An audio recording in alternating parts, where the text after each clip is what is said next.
There we go. Hey, look at that. Are you okay if I hold this microphone? Is that cool? You're fine, man. It's perfect. Yeah, definitely. So we're going to jump to our second guest of the show. Hey, JJ's behind me. We can even see JJ back here. Hey, JJ, how's it going? Good morning. JJ's on it a little bit too, isn't she? Yeah, she's on right after me. She can't hear you. So this gives me more time. This is even better. Exactly. Now, if Jim jumps on here in a little bit, we'll swap over. But let's talk about you. Is Strickland with you there, or is it just going to be you? No, it's just me. It's way too early for Strickland. We're East Coast time. He's still being hungover from Saturday night. So. All right. Well, cool. Well, for those who don't know, we got DJ Doug Sandler here, and he is a co-host of the show called The Nice Guys on Business podcast. A little bit about you guys. Doug has over 30 years of business experience as an entrepreneur and leader. His book, Nice Guys Finish First, is a #1 ranked Amazon bestseller. As a podcaster, Doug has interviewed Ariana Huffington from HuffPost, Dan Harris from Good Morning America, Ron Klein, White House Chief of Staff, and dozens of celebs. He specializes in teaching others the how-tos of building relationships and strengthening connections. He's a national recognized speaker and writer. His weekly posts reach hundreds of thousands of readers, and he's been titled by a leading social media marketing company in the top 100 of social media thought influencers to follow, which is awesome, Doug. Wow, man. Did not know about you, DJ Doug. You know, I'm actually in my mom's house right now, and she wrote that bio for me, and I well appreciate it. But that bio was written like 5 years ago. There's so many new things since then, even tons better than that stuff. I know, exactly. Well, I was trying, when you're trying to find bios for 30 people in a day. God, I can only give you as many accolades as possible. I mean, it's incredible that you even tried to organize. You know, it's like herding cats, herding 30 of us podcasters. So hats off to you, my friend, for putting this all together. Hey, no problem. It's easy when you got 30 people helping out. So let's share a little bit. Let's talk about yourself. Let's talk about some of those new accolades and why people should be listening to your podcast out there. So what's interesting about it is, so we have a podcast called the Nice Guys on Business podcast, and I created the podcast in 2015 as a way to promote my book. I wrote a book called Nice Guys Finish First. And as a result of putting the book together, putting the podcast together and all of this, podcasting became like that new connection. I mean, we've done 750 plus episodes as to date, and 600 plus of those have been interviews. And it's amazing the people that I've had a chance to meet with over the last, 750 and almost 4 years of podcasting. It's been an excellent, excellent run. Wow. That's some big numbers, man. That's awesome, dude. What's been your biggest surprise, though, from I'll tell you. Okay, so it's not one person, but what's been the biggest surprise is getting over 2 million downloads on our show. We just hit a streak of amazing guests, amazing community. We created a Facebook page. It actually all evolved into this business that we created called Turnkey Podcast, which actually is our way to make money while we podcast. So we get to do something that we love. I'm a frustrated college DJ, never made any money in that world. I don't know. I know you like making money in real estate, but I wanted to be a guy behind a microphone my entire life.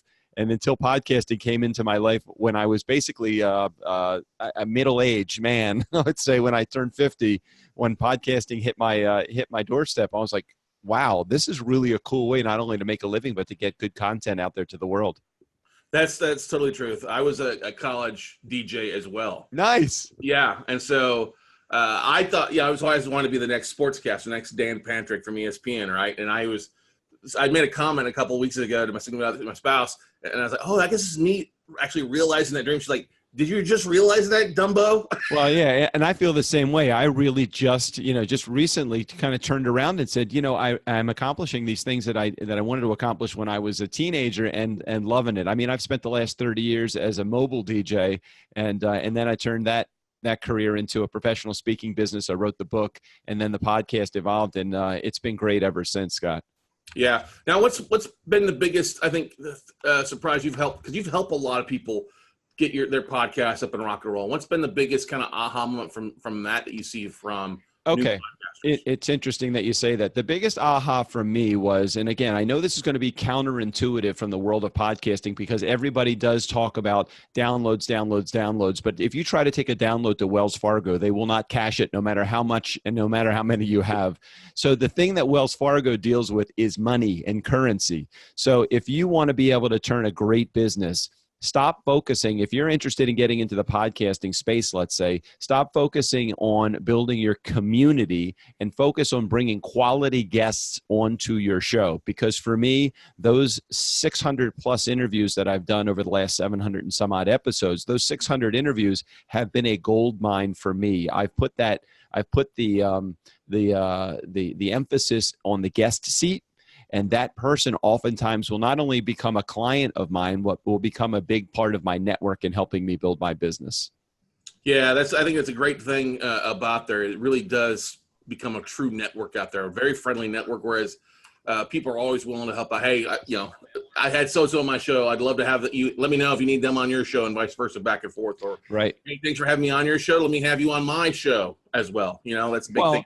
And the other way that's been great about it is, Scott, and you just take your line of business, for example. If somebody was interested in building a profit center through real estate, or building a profit center through the thing that you're an expert in, what better way to do that than build a relationship through 20 or 30 or 40 minutes or even an hour-long conversation where you're really having an in-depth conversation with somebody about what makes them tick on your podcast. Mm-hmm. So they're lowering their window of skepticism a little bit. They're sharing with you their experiences. You're sharing with your community their experiences.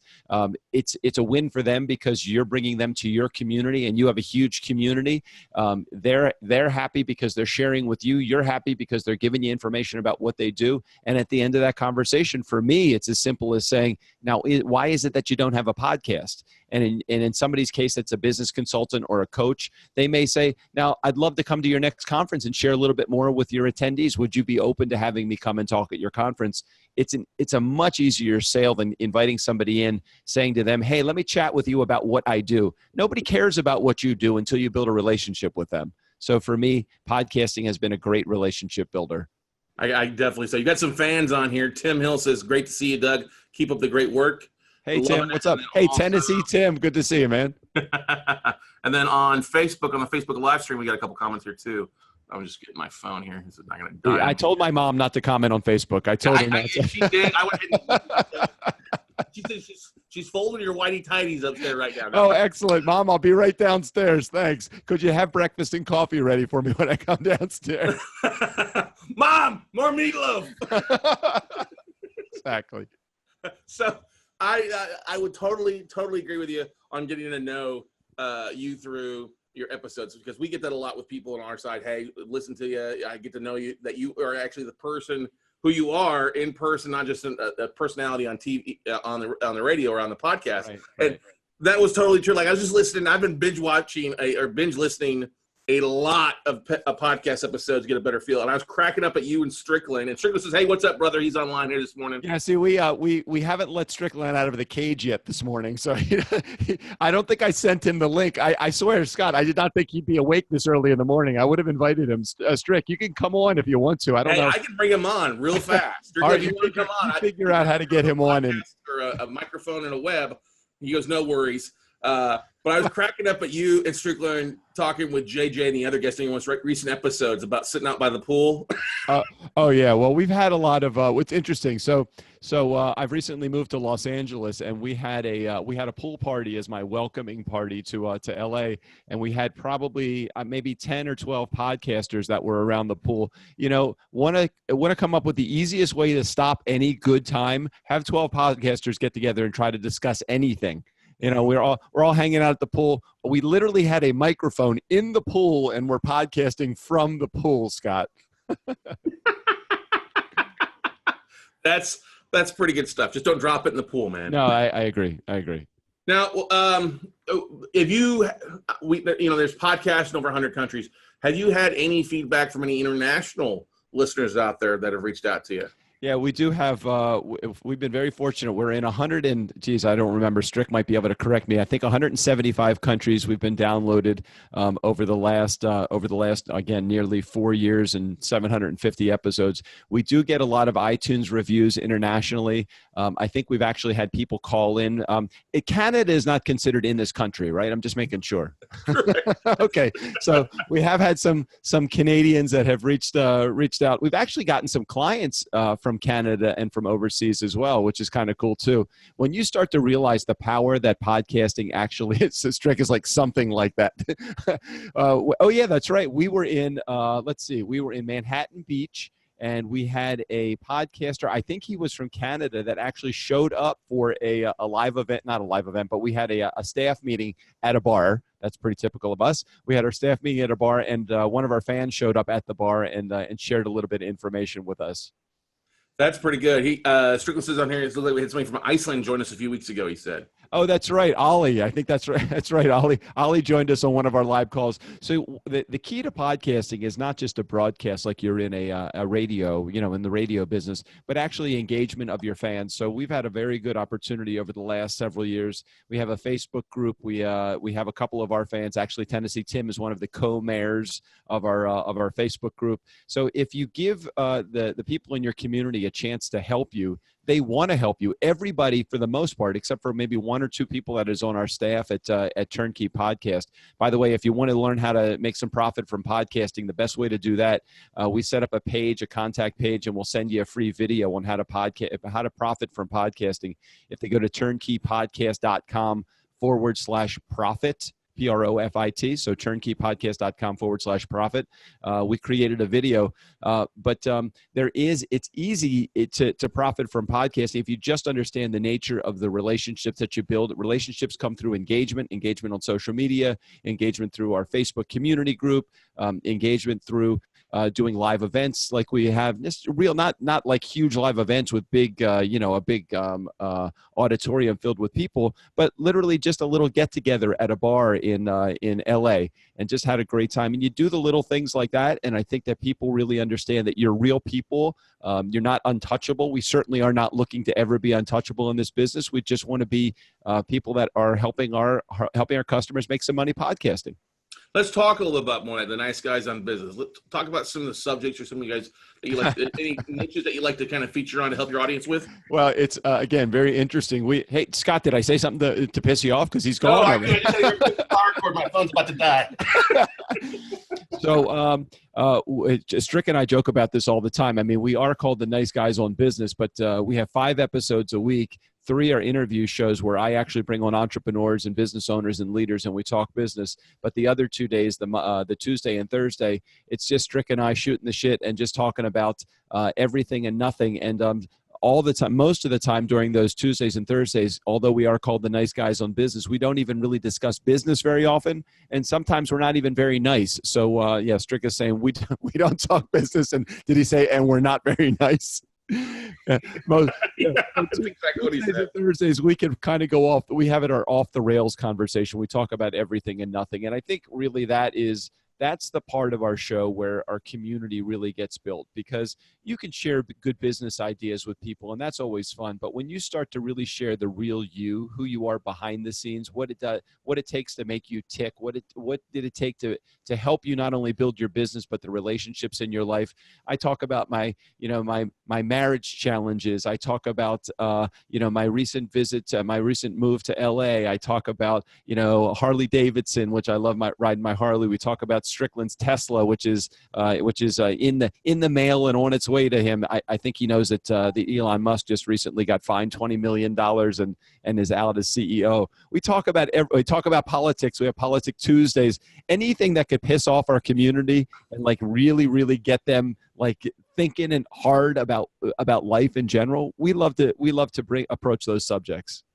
So you're not afraid to mix it up and piss your audience off or get them thinking. That's a good thing. No, I think that's the key. The key to it is, I mean, we are real people talking about real subjects. And when things I remember, this is interesting, Scott, interesting for me at least, about 3 or so years ago, I had what I would consider a pretty life-shaking panic attack. It was the first one that I had ever experienced in my life. I was in a subway car, and the night that I had that panic attack, I was on my way back to my house to record an episode with Strickland.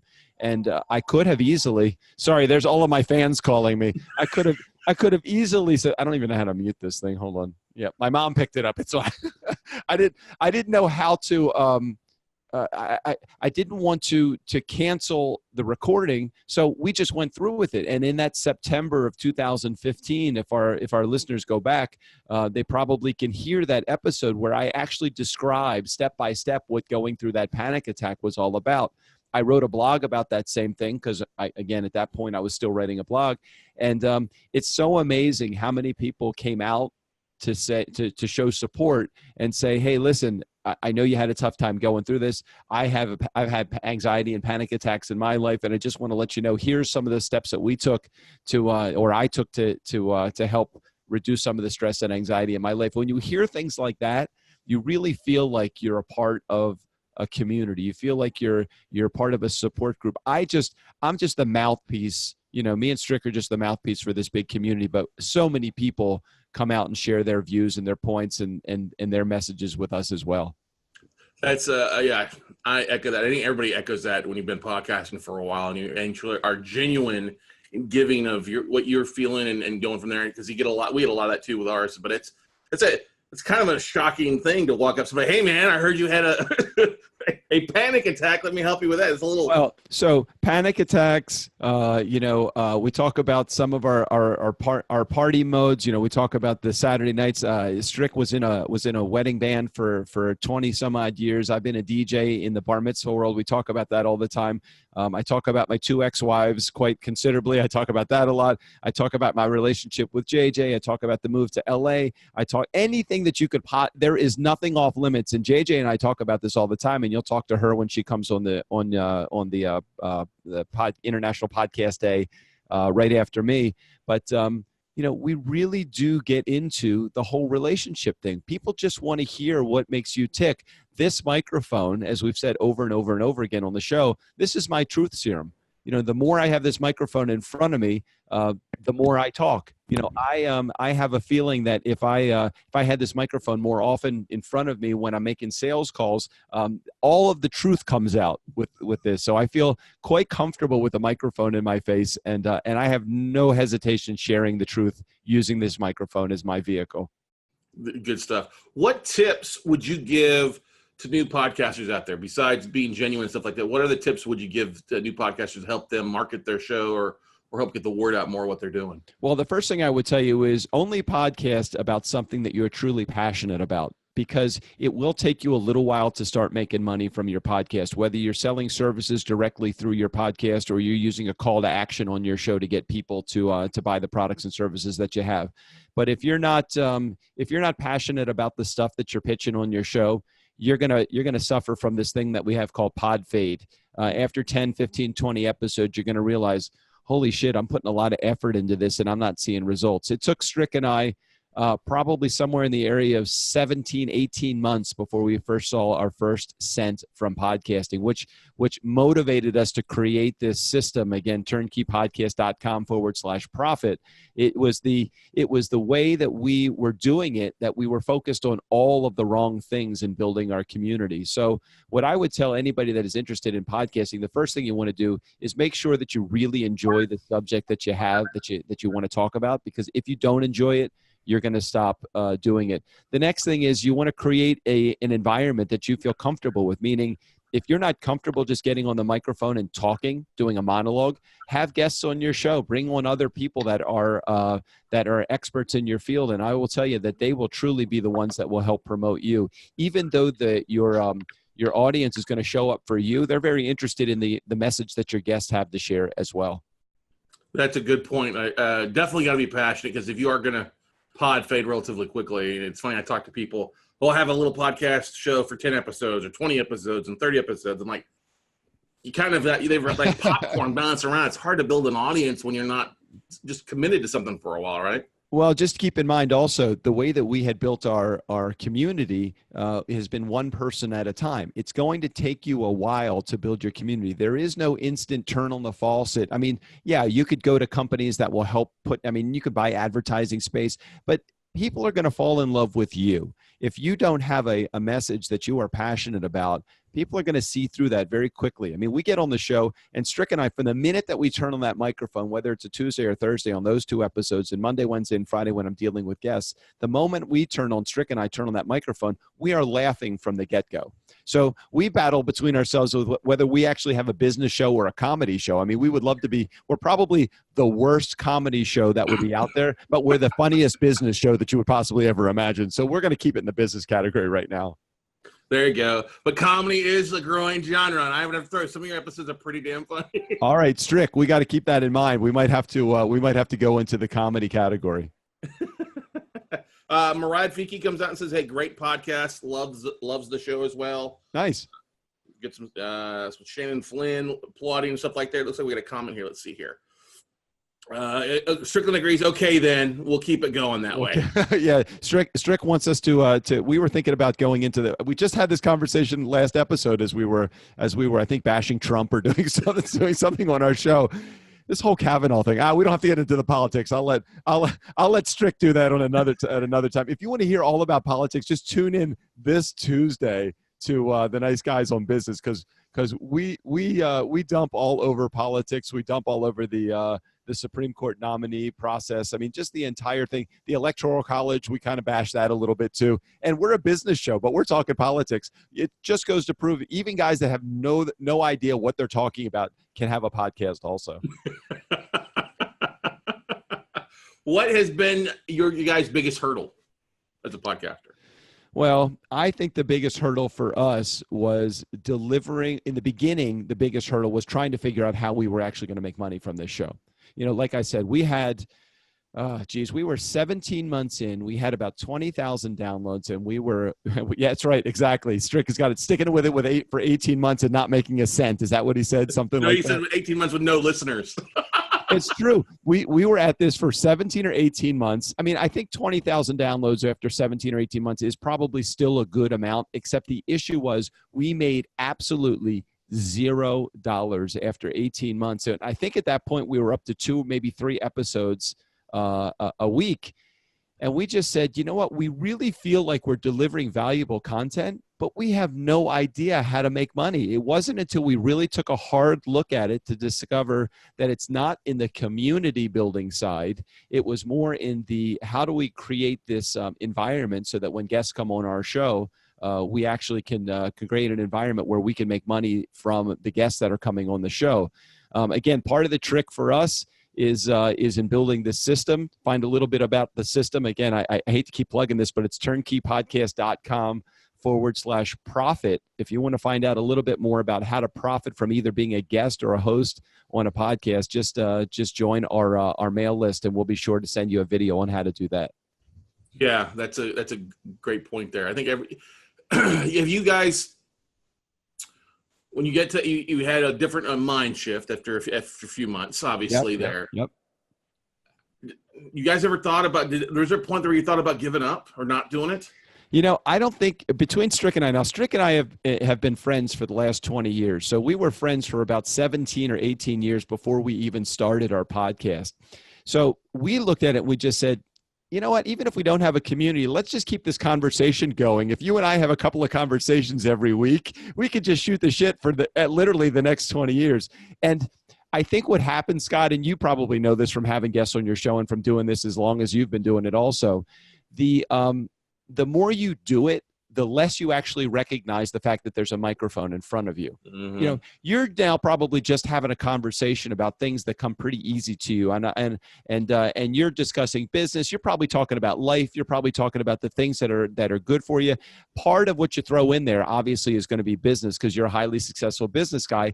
For us, we look at it. We just say, if we're enjoying the conversation, although we think other people they may not be interested, what we're finding is, especially in our community where people are giving us feedback, people love when we talk about even the stuff that they don't want to hear.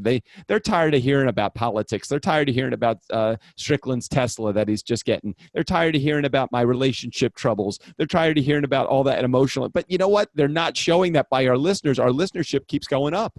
So for us, it's like, okay, let's just continue having the conversation. So I would say that we're not smart enough to give up on this, Scott. So we're just going to keep the conversation going as long as we can. Strickland says, yeah, we're stubborn and stupid. Yeah, that's it. We are pretty stubborn. But I think stubborn is just the consistency, though, comes with it. I know that before I launched, what I did, I was practicing and honing my craft by doing 9 months of Facebook Lives. Right. And I look back at some of those, I'm like, oh my gosh, those are horrible compared to where we're at now. And that's like you said, the more you do it, the more you practice at it, the more you're in front of a camera, in front of a microphone, the more natural it comes across. And I think a lot of people don't have the type of patience out there to do this, right? I'll tell you one of the things I had no patience for. Before I started this podcast, I had a blog for about 3 years because I started in 2013. Now, our podcast didn't start until February or March of 2015. So for almost 3 years, from 2013, maybe late 2012, I had a blog. And that blog would come out once a week on Tuesday morning at 7 a.m. That would be my deadline when that blog had to go out. And consistently for years, I was putting that blog together. Monday nights around midnight, when I hadn't written that blog yet, I would be nervous as shit. I'm like, what am I going to write about? I have no idea. My podcast, I have like diarrhea of the mouth. I can't stop talking. Every subject that I think about, whether it's my brother going on, what's it called, edibles because of a lack of an appetite that he had, and talking about his marijuana usage, all of the personal problems. Like I said, there's so many things that we've talked about in addition to business on our show. Our show is a loosely tied business show that happens to be all about the shit that goes on in Strick in my life. And we're showing people that, yes, you can be a real person and build a successful business. We've built a mid-six-figure business in podcasting. And for us, it's like, this has been the greatest thing that we have ever done. It's been the hardest, but the easiest thing we've ever done too, because all we're doing is what we do on a regular basis. We're talking about the shit that's going on in our life. We're talking about all the good stuff, all the challenging stuff. We put our frustrations, we put our loves, we put all of the great things that we're doing right on our podcast. We are an open book in the podcasting space. Mm-hmm. I think that's one of the best ways that you can drive audience and get people to understand who you are. Agreed. It's just sharing. You talked about your 2 big trips through the Big D. I did, and one of them is in process right now.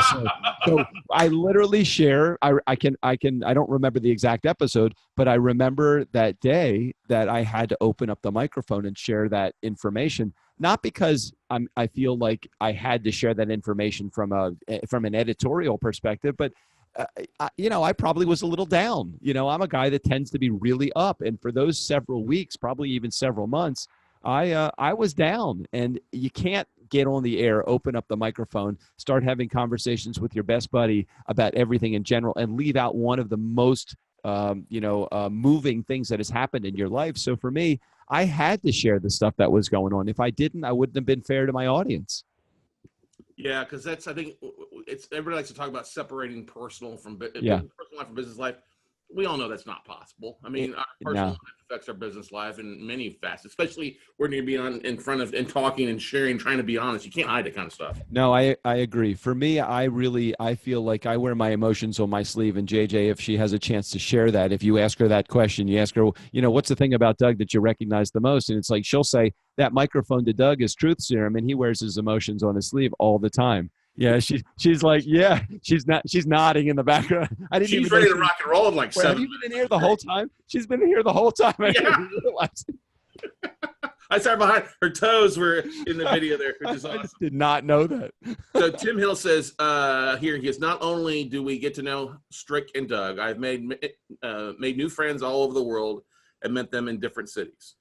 Yeah, that is one area where I will tell you that podcasting has really made a huge impact. I've gotten not only podcasting business through creating this podcast production business from it, but because I'm a professional speaker, also I've gotten speaking and training gigs all over the country. I've really enjoyed being able to do that.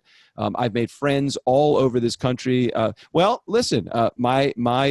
romantic relationship with JJ would not have been possible had it not been. I mean, everything I have right now, I have as a result of my podcast. My entire network was built on my podcast. My personal relationships, many of them, having a great relationship with my best buddy Strickland has been enhanced more so through podcasting. My relationship with JJ, I met her at a podcasting conference. Then we ended up doing New Media Summit together for the first time. Then my move out to LA would not have happened. All of the things that are going on in my life right now would not have happened had it not been for the podcasting business. Wow. So you're saying your podcast has been a lifesaver then, huh? It has totally been. It's either that or it's put me right in the crapper. Either way, I don't know. We are going to find out over the next several years what difference it's made in my life. Well, with you guys having so many downloads, it's really become a second family. I'd probably say, right? Yeah, I think so. I mean, fortunately, again, 2 million plus downloads from people all over the world. I think I started to say this, but I got off track, which is not unusual for me. Most, if not all, of the people that work for our podcast production business, and I think we have 9 or 10 people on our team right now, started as fans of our show. Our graphic designer, who was the first, wrote a guest blog for my website, who became he also exchanged information with me about she loves to do graphic design. And at the time, we needed somebody to do that. And through our podcast production business, and Anna had become our graphic designer. We had fans from our show in San Francisco that became our systems people. Again, everybody that has joined our team through our connections in podcasting, not from outside the podcasting world. Nice. That's awesome. That's worth $8 out there. We have a bell, but I don't know where I'm at my mom's house. My bell is in Los Angeles. I don't know where my bell is. JJ, do you know where my bell is? Question for you. Do you have any horror stories? Wow. Do I have any horror stories from podcasting? Geez, I don't know if I've had any really horrible experiences through podcasting. I'm sure you've had audio and technical difficulties. Everybody experiences at some point, but any yeah, I mean, we've had some. Well, I did have one guest. I do remember we get our guests from all over the world. Fortunately, people come to us now. We probably get 20 to 30 requests every week for people to be on our show. And although I state to people, please, when you come on our show, don't sell. Let me do the selling for you. Let me build the relationship with my community for you. Don't worry about pitching your products or services. Just talk to me about you. I've had a handful of people that have come on the show that have just, puked product after product after product. And I'm like, dude, that's not cool. And I remember getting into an argument with somebody directly on the show because they wouldn't shut their trap about it. And, and so we opened that up to our community to say, hey, did I do the right thing or did I not do the right thing? I mean, this is probably going back about 300 or 400 episodes ago, but I don't know. That's probably the biggest horror story that I could share that I'm thinking of. I think everybody's experienced that. You get somebody on for a conversation and they go into full just download and pitch, and that's not what really podcasting is all about, Yeah, I agree. I think that there's plenty of podcasts that are out there that have a very formulaic approach to podcasting, and maybe there's a better opportunity for people to pitch their products more solidly there. But for me, when people come on our show, we share with them in our community the importance of building that relationship with the community first. And then if our community likes you, they're going to go to your website or they're going to click on a link in our show notes to get more information about you. But please don't come on our show and pitch products. Mm-hmm. So one of the biggest things I could tell you guys is check them out, the Nice Guys on Business podcast. It's a daily podcast, right, Doug? Yeah, we are 5 days a week right now, Monday through Friday. Monday, Wednesdays, and Fridays are interview days. And again, Tuesdays and Thursdays are when Strick and I, that cute guy on the right-hand side, Strick and I have a chance to shoot the shit and do our thing. There you go. Good stuff. And leave them a great review on iTunes. Great show. Absolutely love it. I've already subscribed. It's been interesting listening to 30 different podcasts last I bet. For things. I don't know how you've done that, actually. I mean, I was talking to JJ about that. I'm like, this is a dedicated guy. Are you actually working a job right now, Scott? Or are you did you take the last month off to do this? No. I run my own business. So I've had my regular webinars. I've had my regular marketing things. I'm actually flying out tomorrow morning to San Diego for a asset protection conference I'm speaking at. But I've got an amazing support staff that They've done a lot of the work that you may think it's coming from me, but it's my staff doing a tremendous job. I can attest to the fact that not only have you done a great job, but to have a great support staff behind you, that's the way to go. Yeah, we have a great team. Everybody knows on my team, especially if there's a spreadsheet involved, do not get Doug involved because he's just going to fuck that up. Doug's the face. Right. Yeah, right. Don't mess with the moneymaker. Don't send me a spreadsheet because all I'm going to do is build relationships and make sales. Do not let me touch a spreadsheet because I will mess that up. I promise you. That's funny. That's funny. Well, hey, man, thank you so much for jumping in a little bit early and helping out with that. I appreciate it greatly. But is JJ jumping right on there on your mic and everything right there behind you? She can if you just want her to jump into the hot seat now, or do you want her to click that special link that you got? No, she can just jump on here. It makes it easy if she wants to do that, or she can jump on the other link. It's up to her. JJ, do you have your makeup set? Are you ready to go? Oh, she's ready. Let me hand over the microphone and the earbuds to her. And thanks again, Scott, for putting this all together. Hey, no problem, man. Thanks for being a part of it. So we are excited here. Hang on one second. Let me do my one little thing I have to do here. Boom.